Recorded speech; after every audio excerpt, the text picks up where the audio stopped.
Live from New Delhi, you're watching DD India News Hour, India's voice to the world. I'm Ramesh Ramachandran. Coming up in the next hour.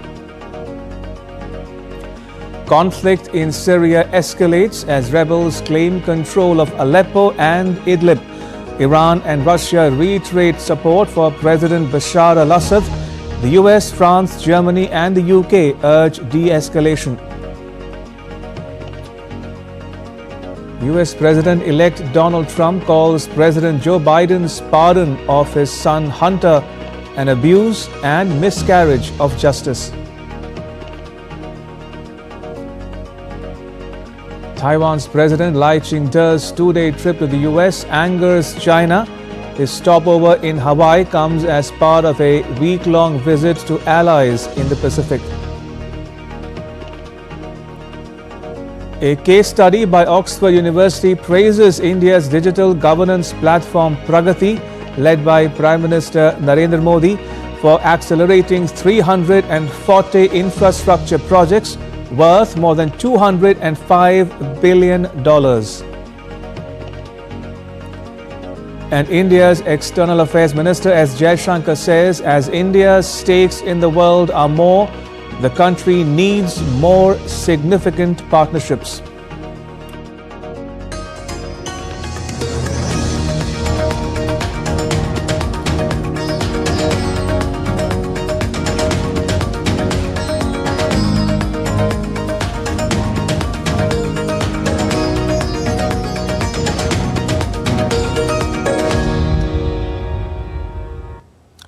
First up, there is no let-up in violence in Syria's Aleppo.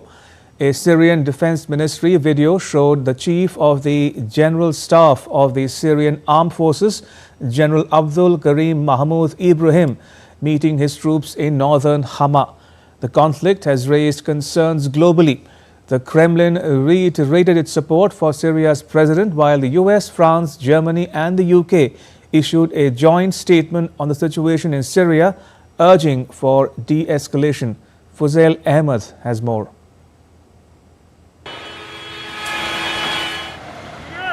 These are the visuals from scenes after a Russian strike and rebels in the main streets in Syria's second city of Aleppo, as they pressed a lightning offensive against forces of the Iranian and Russian-backed government forces.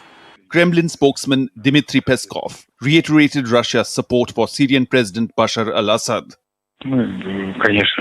Of course, we continue to support Bashar al-Assad. We continue our contacts on the relevant level.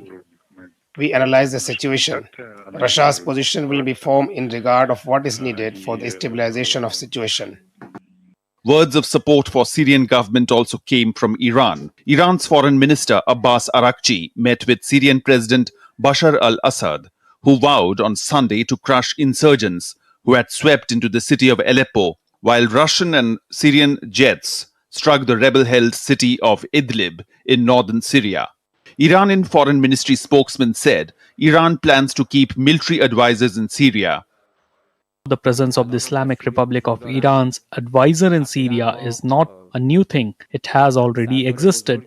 So, it will continue in the future according to the wishes and the opinion of the Syrian government. A Britain-based NGO, the Syrian Observatory for Human Rights, said pro-Turkey fighters seized a strategic northern town from Kurdish forces on Sunday that ran parallel to a major rebel offensive elsewhere in Aleppo province. On the other hand, Syrian rebel fighters were seen at the Aleppo International Airport and the nearby Nairab military airport after a lightning offensive against government forces and their allies. Islamist-led rebels on Saturday seized most of Aleppo along with its airport and dozens of nearby towns. A Syrian opposition leader said that the rebels would not stop fighting until the Syrian government committed to United Nations process and a political transition. We won't stop fighting until one of two things happens. Either this regime commits to entire political process to implement the UN Security Council resolution until we reach a political transition. United States, France, Germany and the United Kingdom issued a joint statement on the situation in Syria. The joint statement reads, We are closely monitoring developments in Syria and urge de-escalation by all parties and the protection of civilians and infrastructure to prevent further displacement and disruption of humanitarian access. The current escalation only underscores the urgent need for a Syrian-led political solution to the conflict in line with the United Nations Security Council Resolution 2254. The renewed conflict has raised concerns in the region and other parts of the world as well. Turkey says Syrian government needs to reconcile with opposition. Iran blames US for latest developments. The war, which has killed thousands of people and displaced millions on the ground since 2011, with no formal end. But most major fighting halted years ago after Iran and Russia helped Assad's government win control of most land and all major cities. Fuzail Ahmed reporting for DD India. U.S. President-elect Donald Trump on Sunday announced that Lebanese-American businessperson Massad Boulos would serve as a senior advisor on Arab and West Asian affairs. Trump made the announcement on the social media platform Truth Social. Boulos, the father-in-law of Trump's daughter Tiffany, met repeatedly with Arab American and Muslim leaders during the election campaign. It's the second time in recent days that Trump chose the father-in-law of one of his children to serve in his government. Earlier on Saturday, Trump picked his son-in-law Jared Kushner's father, real estate mogul Charles Kushner, to serve as the U.S. ambassador to France. Pragati, which also means progress in Hindi and other Indian languages, is playing and could further play a pivotal role in turning India into a $30 trillion economy by 2047, making it a developed nation by the time it completes 100 years of its independence. The co-author of a case study on Pragati, Dr. Soumitra Dutta, who is the Peter Morse Dean and Professor of Management at the Syed Business School and a Fellow of Balliol College at Oxford University, lauded the initiative while talking exclusively to DD India's Gautam Roy. He first spoke about how Pragati accelerated 340 projects across the country worth $205 billion, cutting through decades of delays. In India alone, there's a massive increase in investment in infrastructure over the last decade. In fact, it is the order of 5 times or more. And if you look at the impact of investing 1 rupees in investment in infrastructure successfully, the actual impact on the economy could be as high as 3 rupees, so 3 times. So it's extremely important that every single rupee in investment in infrastructure is successfully leveraged for the economic growth of the country. So I do believe that if you're able to leverage and unblock some of the stuck infrastructure projects in the country, it can give great benefit to the country as a whole. Dr. Datta also spoke about Prime Minister Modi's leadership, which has helped in taking forward the Pragati initiative to a level where both the Indian government as well as the state governments have been able to work together. In effect, what is happening in the Pragati ecosystem is that you have a top leader, in this case, the Honorable Prime Minister Modi, who is in fact driving and using the power of his office to drive change both in the implementation of projects and in the culture of cooperation inside the country. So how does it actually happen? So in terms of the actual culture of change, that happens by creating an environment in which leaders from both the central and the state governments are made to collaborate and made to in fact confront hard decisions. So you actually bring the human element into play in a much more explicit manner. And at the end of the day, we all are human beings. We all love to, discuss and argue with each other. But when we are faced with a real challenge and a real goal that is given to us to solve a problem, we often are able to come to a common solution. Dr. Datta also said that the Pragati initiative has the potential to make India a developed nation in the next 20 years. Pragati is a very good example of how digital technologies, database and evidence-based decision-making combined with top leadership involvement, active involvement, creates the right culture for change in our country. And I think these kind of changes are extremely important for driving and preparing the country to become a developed nation in the next 20 years. India's Prime Minister Narendra Modi, in a social media post on X, praised Pragati. He said, and I quote, "Pragati represents a wonderful amalgamation of technology and governance, ensuring silos are removed and projects are completed on time. Over the years, these sessions have led to substantive benefits which have greatly benefited people. I'm glad that the effectiveness of Pragati has been recognized in the study by Syed Business School at Oxford University and the Gates Foundation." India's External Affairs Ministry, in a statement on Monday, said that the breach of premises at the Bangladesh Assistant High Commission in Agartala is deeply regrettable. The ministry further said that diplomatic and consular properties should not be targeted under any circumstances. It said that the government is taking action to step up security arrangements for the Bangladesh High Commission in New Delhi and their Deputy or Assistant High Commission in the country.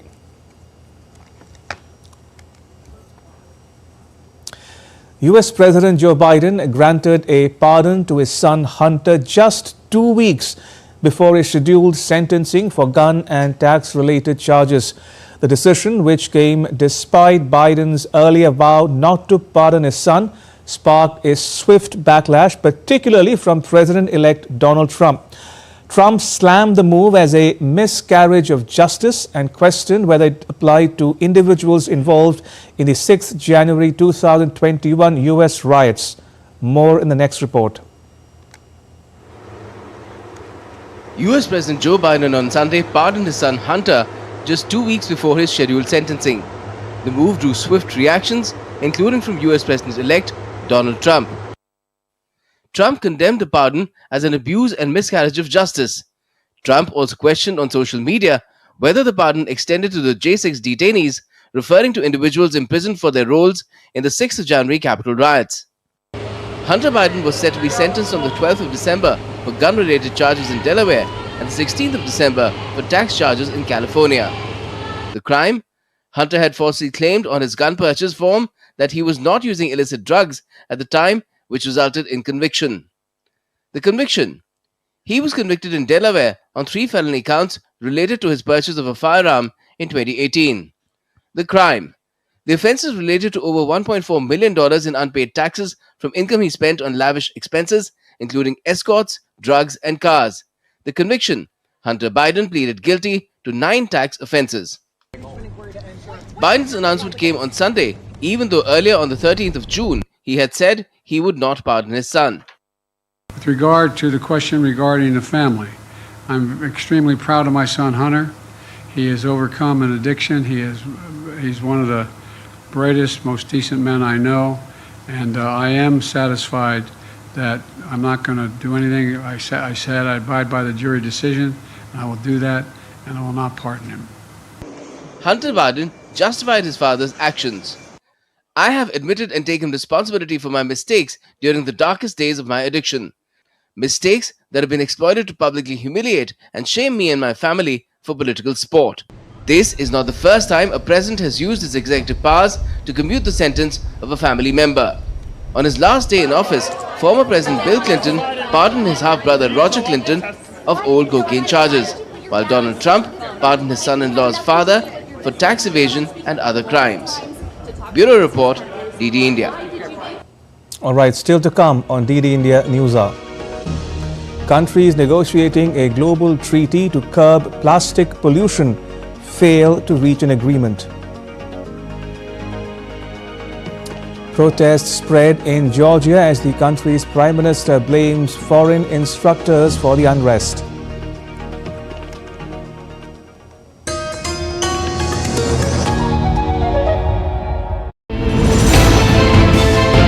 Geopolitics and trade deals.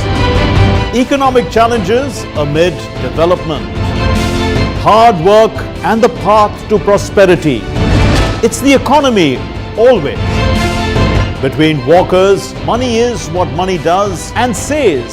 Supply creates its own demand. Between the bulls' pulls and bears tears. When supply chains globalization and India rises to the podium.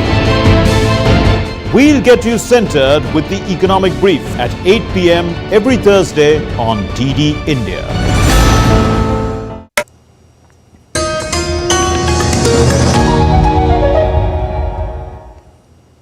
You're watching DD India News Hour. I'm Ramesh Ramachandran. Georgia, a country that lies at the intersection of Europe and Asia, is rocked by days of protests following the government's controversial decision to delay the former Soviet country's bid to join the European Union. Police arrested a prominent opposition leader in a bid to scatter anti-government protesters. The Prime Minister has denied the charge of suspending talks on joining the European Union, while the United States and the EU see the development as democratic backsliding by Georgia. On the other hand, Russia says the protests in Georgia resemble an attempted Ukraine-style Orange Revolution, but it won't meddle in these matters. There's a detailed report by DD India's Raghav Kumar Jha on the developments in this transcontinental country in the Caucasus region.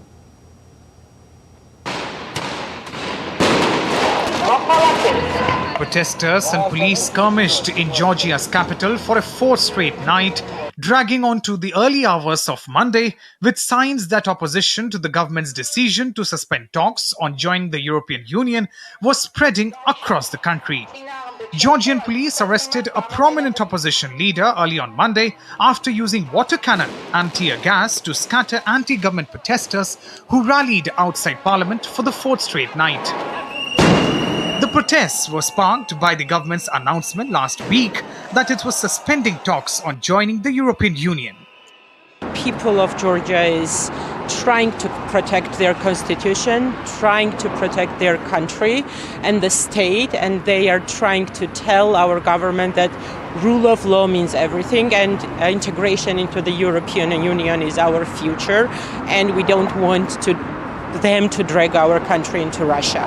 We are protesting against our parliament, Georgian Dream, because they canceled the way to go to the European Union, and we don't want to wake up in Russia. However, Georgian Prime Minister said that his government has not suspended any move related to the European integration. It is a blatant lie spread by the opposition. So we have not suspended anything related to the European integration. It's just a lie. And there are the opposition leaders, there are the media outlets linked with the opposition who are just lying to these people. But nobody has suspended the European integration of Georgia. We are very much committed to the European integration. On the other hand, Georgia's president appealed to European countries on Monday to confront what she described as the Russian attempt to impose control on her nation. Tensions have been rising for months in the country of 3.7 million people between the ruling Georgian Dream Party and opponents who accuse it of pursuing increasingly authoritarian, anti-Western and pro-Russian policies. The United States and the European Union have voiced alarm at what they see as democratic backsliding by Georgia. Meanwhile, Kremlin said on Monday that a wave of pro-EU protests in Georgia resembled an attempted Ukraine-style Orange Revolution. But Russia would not interfere in the situation. All signs of an attempt to carry out an Orange Revolution. The Georgian authorities are taking measures to stabilize the situation and bring back the situation to calm. That is all that can be said. But I repeat once again, this is solely an internal matter of Georgia, and we do not meddle in these matters. Georgia's Interior Ministry said 21 police officers had been injured during the overnight protest, with 113 people hurt since the beginning of the unrest. On the other hand, dozens of protesters have also been injured since the latest demonstrations began. Meanwhile, hundreds of diplomats and civil servants have signed open letters protesting the decision to suspend talks with the European Union and stop receiving any funds from the bloc for 4 years. Raghav Kumar Jha's report for DD India. Ukraine's President Volodymyr Zelensky welcomed Germany's Chancellor Olaf Scholz in Kiev on Monday. This was Scholz's first visit to Kiev since the conflict began in 2022 between Russia and Ukraine. Chancellor Scholz unveiled $685 million of new military aid and vowed Berlin would remain Ukraine's biggest backer at a crucial moment in the war. My very clear message from Kyiv to Russian President Putin: we are in this for the long haul, and we will stand by Ukraine for as long as it takes. We have talked not only to the current American administration, with which we had a very good cooperation in this regard, but we have already talked to our future President Donald Trump too. I believe that we can set on developing joint policies. This is everyone's aspiration. It is possible to do so, and in itself logical. Countries negotiating a global treaty to curb plastic pollution failed to reach an agreement on Monday, with more than 100 nations wanting to cap production, while a handful of oil producers were prepared only to target plastic waste. DD India's Antara Sinha has more. The world is facing a daunting task. Millions of tons of plastic waste is polluting the oceans, rivers, and landscapes every year. And the world is still seeking unity to tackle the enormous challenge. However, divisions between countries have stalled negotiations on the world's first treaty to tackle plastic pollution after a terse week of talks in South Korea's Busan. Countries negotiating a global treaty to curb plastic pollution failed to reach agreement early Monday, with over 100 nations wanting to cap production, while a handful of oil producers were prepared only to target plastic waste. Nevertheless, there is a degree of structure to what this text could potentially be, and that forms an important next step for what will be 5.2. And it is clear that there is still persisting divergence. That is the reality of these negotiations. India reiterated the enormity of the challenge of plastic pollution and stressed that no nation alone can completely resolve the issue. India outlawed single-use plastic in 2022 and urged the use of sustainable alternatives at the United Nations-led Global Plastic Treaty negotiations in Busan, South Korea. India emphasized the need to strike a critical balance between preventing the leakage of plastic in the environment and at the same time not affecting sustainable development, particularly of developing economies. Dozens of nations want the deal to mandate a reduction of new plastic production, and there have been calls to phase out unnecessary items such as single-use plastics. We voice our strong concerns about ongoing calls by a small group of countries to remove binding provisions from the text that are indispensable for the treaty to be effective. Panama leaves Busan with fire in our hearts. When we reconvene, the stakes will be higher, the devastation will be worse, and the opportunity to act will be even smaller. But others, led by some oil-producing states like Russia, Iran, and Saudi Arabia, have pushed back against any binding reduction call. Antara Sinha for DD India. Taiwan's President Lai Ching-te discussed China's military threats toward the island in a call with former U.S. Speaker Nancy Pelosi on Sunday, drawing a fresh barrage of criticism from Beijing. President Lai reached Hawaii on Saturday to begin a two-day transit in the U.S. as part of a trip to the Southern Pacific. Lai met with the Hawaii Governor Josh Green, U.S. lawmakers and officials from the de facto U.S. Embassy in Taiwan and others. In response to Lai's conversation with Pelosi, China called on the United States to stop meddling in Taiwan and cease supporting and indulging Taiwan's independence and separatist forces.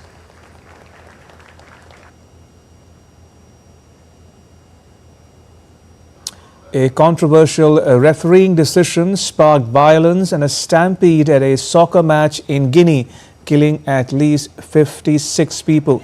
The fatalities took place during the final of a tournament in honor of Guinea's military leader, Mamadi Doumbouya, at a stadium in Zekore, one of the nation's largest cities.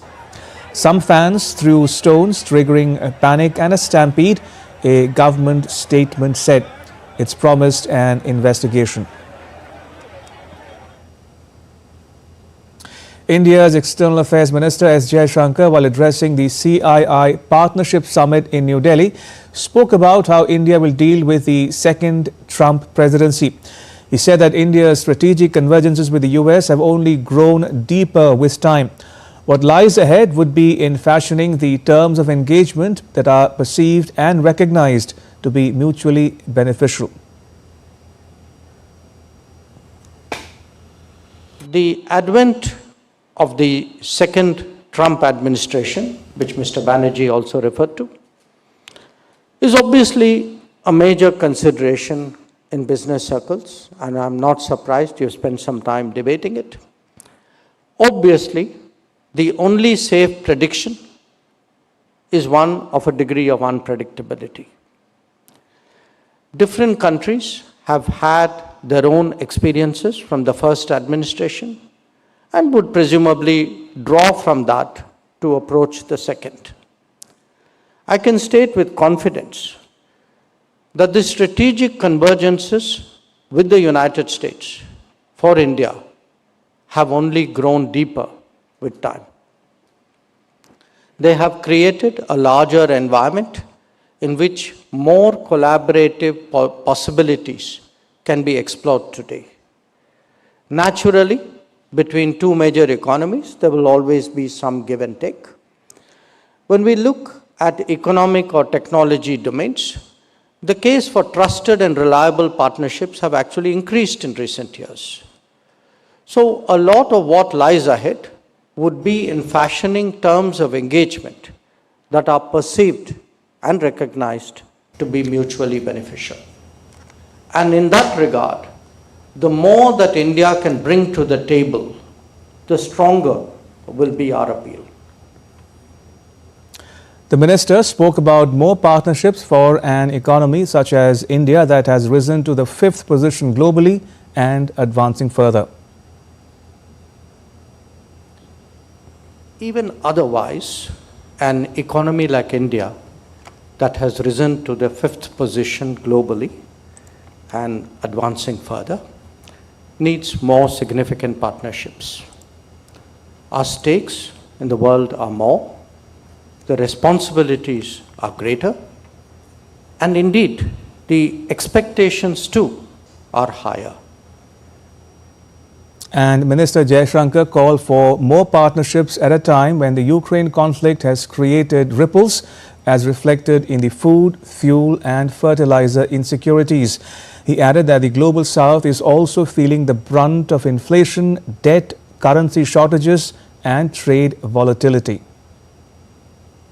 The Ukraine conflict has created its own ripples, reflected in food, fuel and fertilizer insecurities. The global south is also feeling the brunt of inflation, of debt, of currency shortages and of trade volatility. In short, the world looks a very tough place.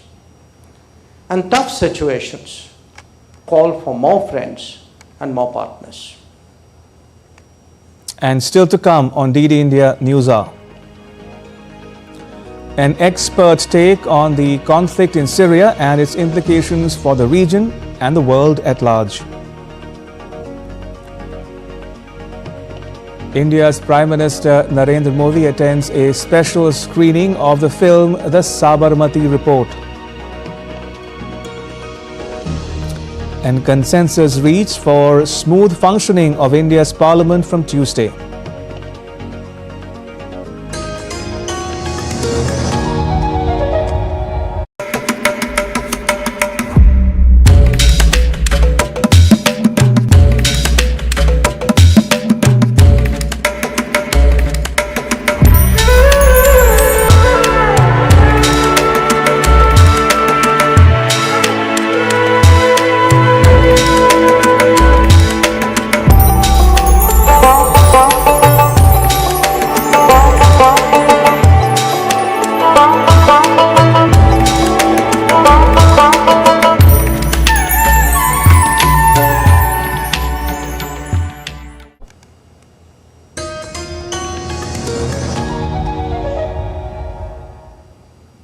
You're watching DD India News Hour. I'm Ramesh Ramachandran.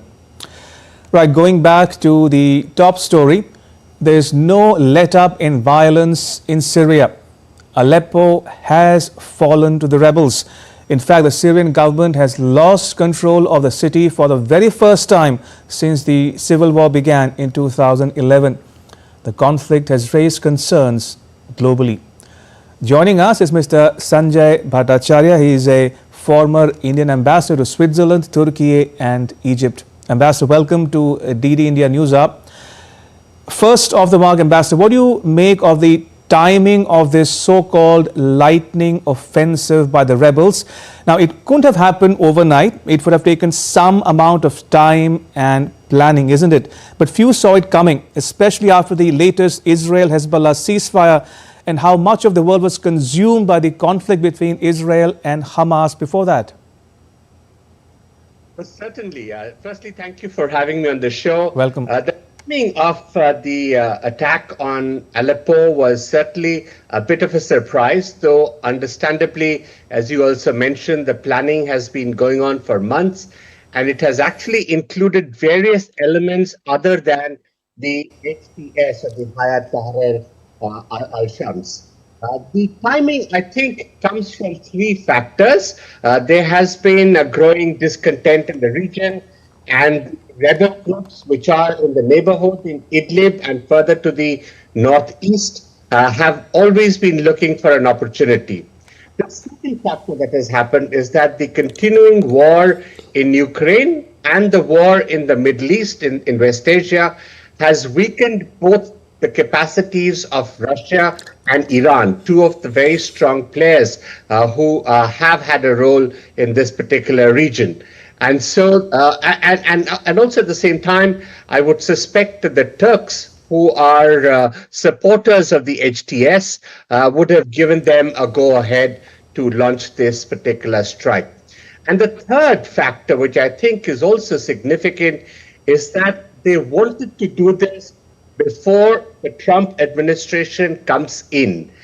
Because once Trump comes in, there are other issues regarding the kind of US presence in the eastern part of Syria, as well as in certain parts of Iraq, where there are a few remnants left, and what kind of an impact it would have. And is this part of Erdogan's jockeying for position with the new Trump administration? Ambassador, Idlib was under rebel control, but what about the implications of the fall of Aleppo, Syria's second largest city for the first time since the start of the Syrian civil war in 2011? What does that tell you about the mental makeup of the rebels and the Syrian government? You know, the northwestern part of Syria has been a very troubled area for the last 20 years or so, and particularly after the Arab uprising, which had led to a fair amount of tumult in that particular region. You would recall that, Aleppo was taken back maybe around 2015-16, and it required considerable effort on the part of the Syrian authorities as well as the Russians to reclaim those parts of Aleppo which had been taken over. There have been repeated attempts to take it back, but as you know, there has been a deal between the Russians, the Iranians, and the Turks to keep Idlib the way it is under HTS control. There were some attempts, as you would recall, in recent years to try and have a dialogue process between the government and the HTS. But somehow that did not mature. And I think to some extent, the HTS took the advantage of the fact that the forces of the IRCC and the Hezbollah forces were somewhat stretched out. The fighters on the ground were not quite there in the same numbers. And so they took this opportunity to seize Aleppo. And I think it's been quite a remarkable overrun of the city and its institutions and its neighborhood. So it's going to be a very tough and uphill task for the Syrian government to reclaim the territory, though I do hear some reports now that some of the aerial attacks have begun in the Idlib area to ease the pressure on Aleppo. Indeed. Ambassador Bhattacharya, you have served in Turkey, so I have to ask you about Turkey's role in all of this. Now, Turkey has a deep distrust of the Kurds, whom it sees as separatists, and Erdogan is perhaps the only leader of consequence besides Netanyahu, of course, who has not warmed up to Assad in recent times.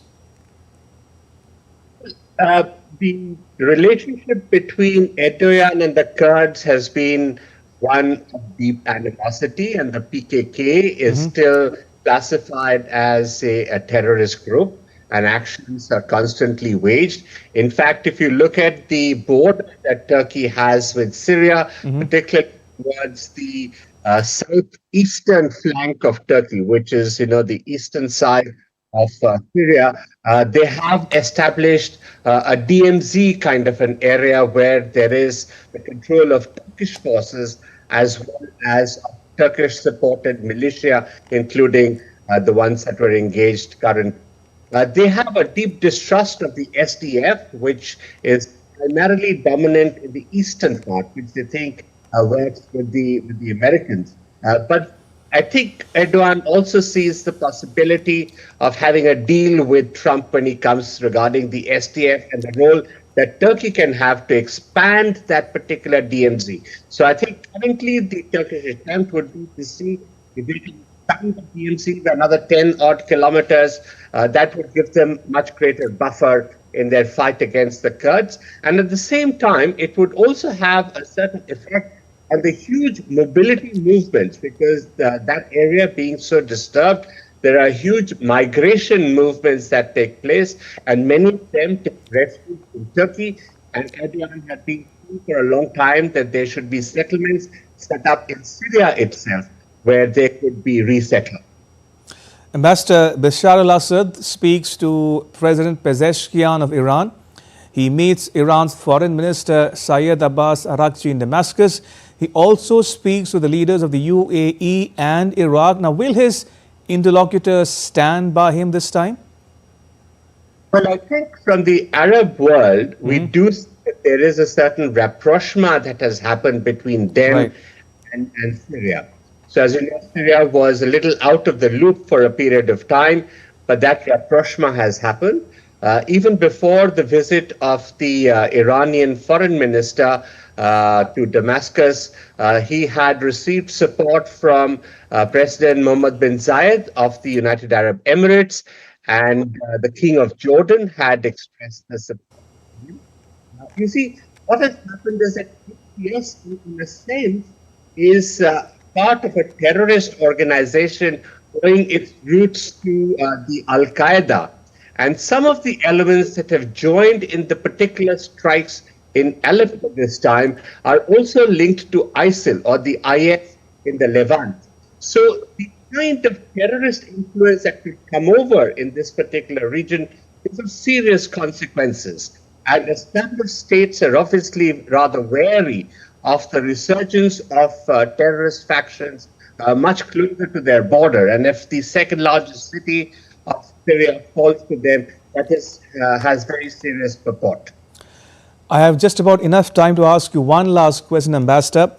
How do you see Russia's role in Syria? Do you think Putin can spare a thought for Assad, given that he himself has a war on his hands in Ukraine? You know, I think Russia is rather stretched in Ukraine, and the kind of boots on the ground that it has in Syria are much diminished. Just a few days ago, Russia had sent its former commander to Damascus for consultations and obviously for some coordination. I do understand that Russia will be hard-pressed to put very large forces over there, and the kind of air capability that it can command may be somewhat limited. But I do hear that the beginnings of an airstrike in some of the areas have begun, which probably include certain Russian assets in addition to the Syrian ones. But we'll have to wait and see how far Putin will be able to support Assad in this particular situation. And a lot will depend on what the Arab reaction is, because if the Arab reaction is positive, Putin might feel more empowered and emboldened to lend a little more support, although he's very stretched on his own battles. Indeed. Ambassador Sanjay Bhattacharya, thank you for your time. Appreciate it. Right, moving on, the Indian government and opposition parties reached a consensus to end the logjam in the ongoing winter session of Parliament to ensure smooth functioning of both houses. The Speaker of the Lok Sabha, the lower house, held a meeting with the floor leaders of political parties at Parliament House on Monday and requested them to let the house function smoothly. The leaders agreed to extend their support to run the house. Anil Thomas and Vishal Baristo have more. In a big breakthrough between the government and the opposition in Parliament, members have reached a consensus on the smooth functioning of Parliament from Tuesday. The end of the parliamentary stalemate came after the lower house Speaker Om Birla chaired an all-party meeting. हम सब मिलकर के parliament को अच्छा से चलाएं।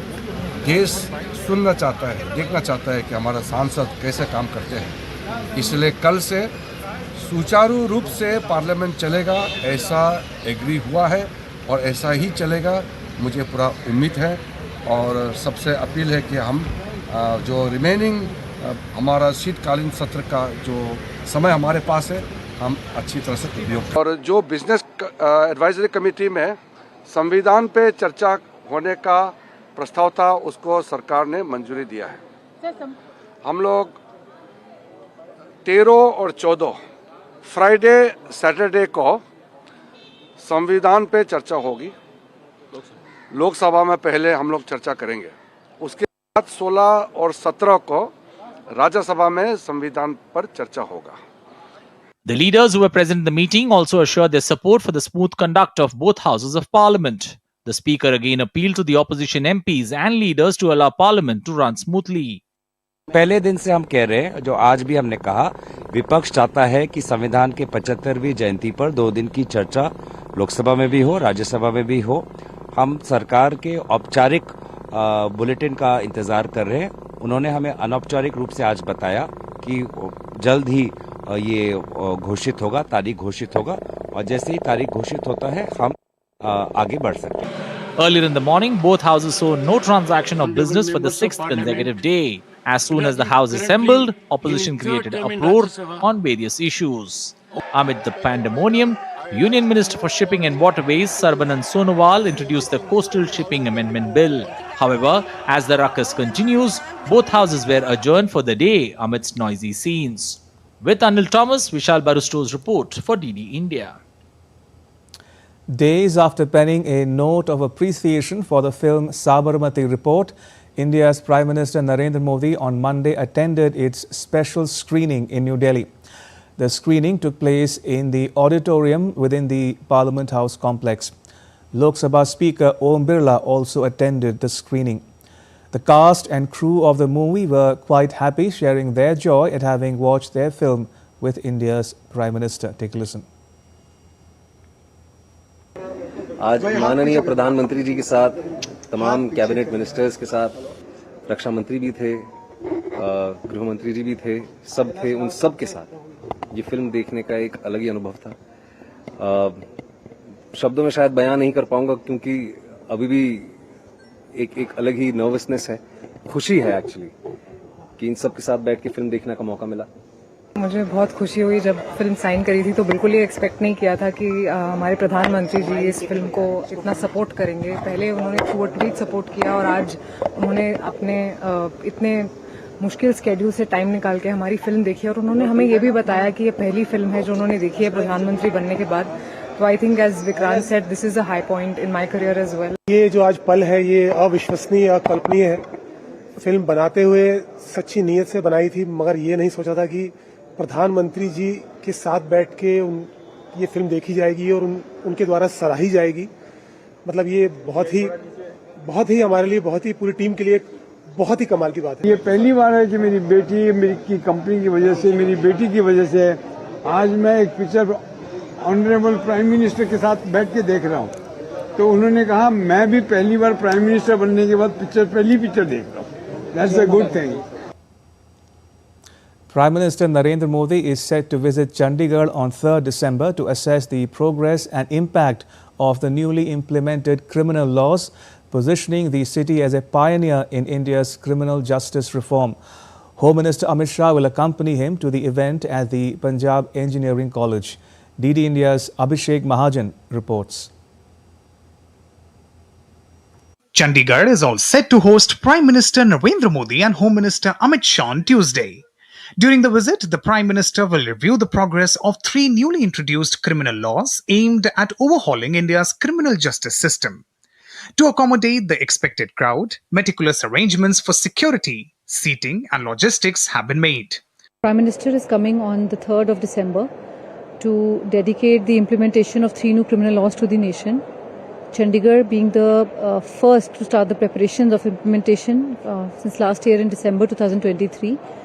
We have come a long way. We have implemented most provisions of the new laws, notified all the requirements and set up all the institutions.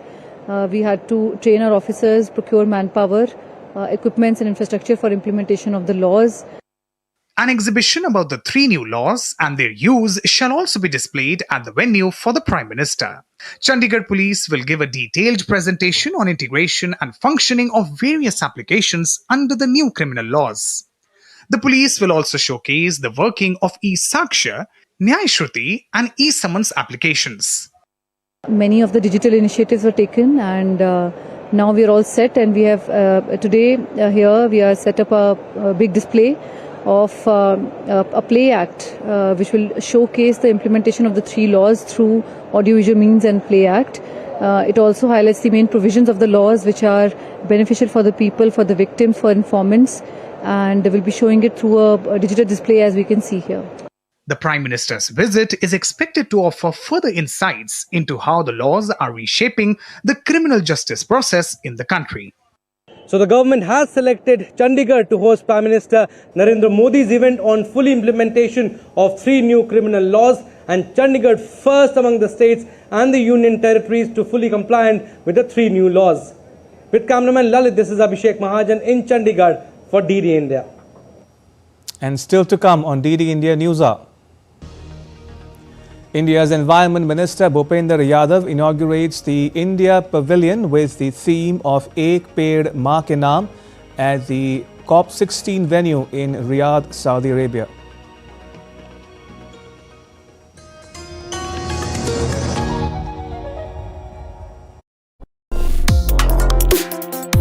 Complex issues, hidden agendas, twists and turns, strategic games. We think all dots are linked. We just need to connect them. Join me every week as I connect the dots to unravel hidden designs in statecraft, mysteries, and decode issues that matter to you. Watch Connecting the Dots with me at these times on DD India.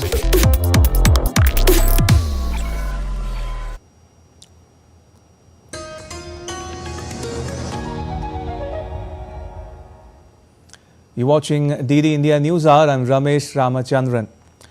At the India International Science Festival in Guwahati, Assam, Indian Space Agency ISRO's chairperson Dr. S. Somanath emphasized the transformative potential of technology in addressing the nation's pressing challenges. In an exclusive interview to DD India, Dr. Somanath said the technological advancements could play a pivotal role in solving the problems faced by the country, ranging from environmental concerns to economic growth.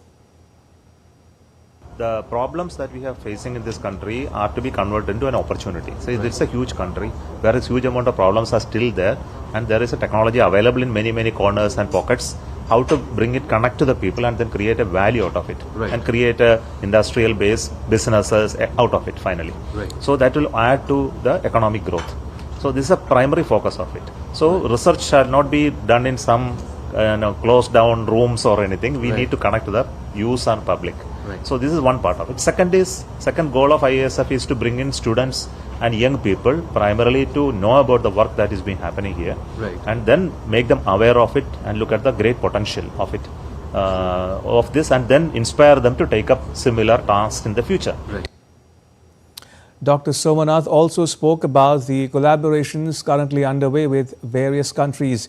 He said India can do such collaborations on equal terms. We are in a level we can talk in equal terms and build up common programs which will help both of us. For example, like what you are doing with the USA on NASA, ISRO Synthetic Aperture Radar Satellite, the one which you are working with the CNES on Trishna Satellite. And we are talking about building space station and looking at how to collaborate with other nations. So many of that equal terms dialogues are important for us once you have a certain level of strength. So our work today is to raise our bar higher. Yes. Speaking at the inaugural ministerial session at COP16 of United Nations Convention to combat desertification in Riyadh, Saudi Arabia, India's Minister of Environment, Forest and Climate Change, Bhupendra Yadav, said India understands the importance of land, water, rainfall and effects of climate change. And accordingly, the Government of India aligns its actions with the Sustainable Development Goals. India understands the importance of land, water, rainfall and the effect of climate change on agriculture and livelihoods. Several programs have been initiated to enhance resilience and recovery. Soil health cards have been issued to the farmers, enabling them to engage in sustainable agriculture practices. Further, to improve and sustain, soil health priority has been accorded to organic farming. By addressing challenges such as food security and climate change, India is creating a green jobs and enhancing rural prosperity while building drought resilience. By pledging to restore degraded lands, enhance livelihoods and protect fragile ecosystem, we align our action with the Sustainable Development Goals. And the Indian Minister Bhupendra Yadav inaugurated the India Pavilion on the theme of Ek Ped Maa Ke Naam at the COP16 venue. The campaign has seen a tremendous response in India with over 1 billion saplings being planted across the country. The minister shared photographs of his presence at the India Pavilion on his X post. He said he hopes the campaign aimed at creating a greener tomorrow spreads through the world. And now to an update on the aftermath of Cyclone Thenjal. Aided by the Indian Army's Humanitarian Assistance and Disaster Response Team, hundreds of civilians stranded in flood-hit Puducherry have been rescued. Schools and colleges remain closed on heavy rainfall continued across Tamil Nadu. Authorities have urged residents to stay alert and follow safety guidelines.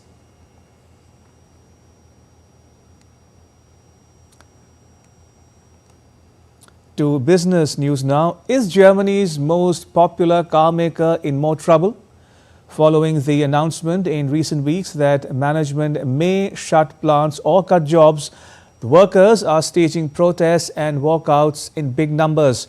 The workers' union warns that this may be the toughest dispute yet that Volkswagen has ever seen.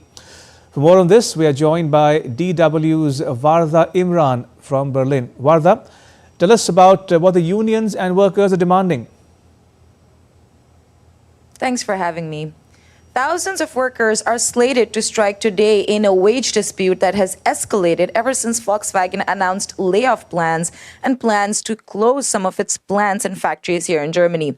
The strike plan for today is in response to a latest round of failed negotiations with the VW management. The union negotiator said that Volkswagen has, quote, set fire to our collective bargaining agreements. The strike is called across all plants in Germany.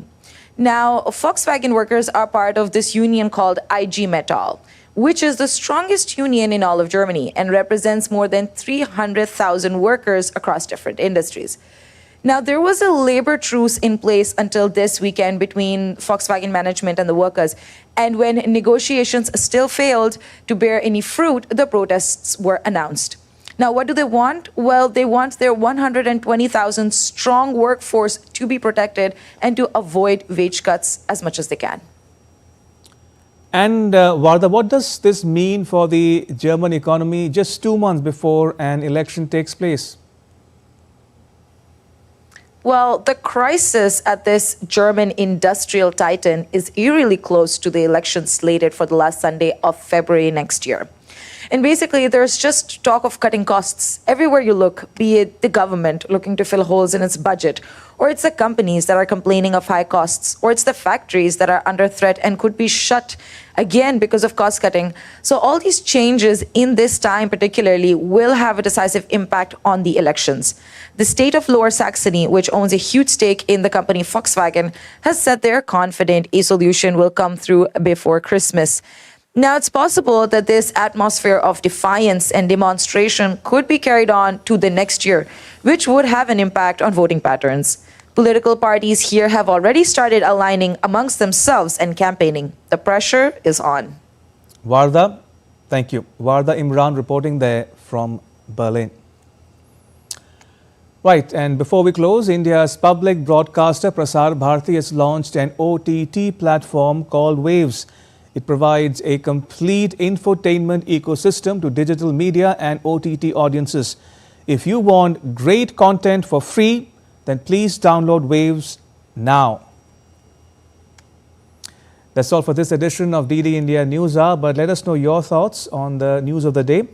For those of you on the go, you can get all the latest news and updates from India and across the world on the DD India mobile app. It's available on both Android and iOS platforms. Scan the QR code on the screen to download now. We'll be back with more news as it breaks here on DD India. I'm Ramesh Ramachandran. All of us here in New Delhi. Thanks for watching DD India News Hour.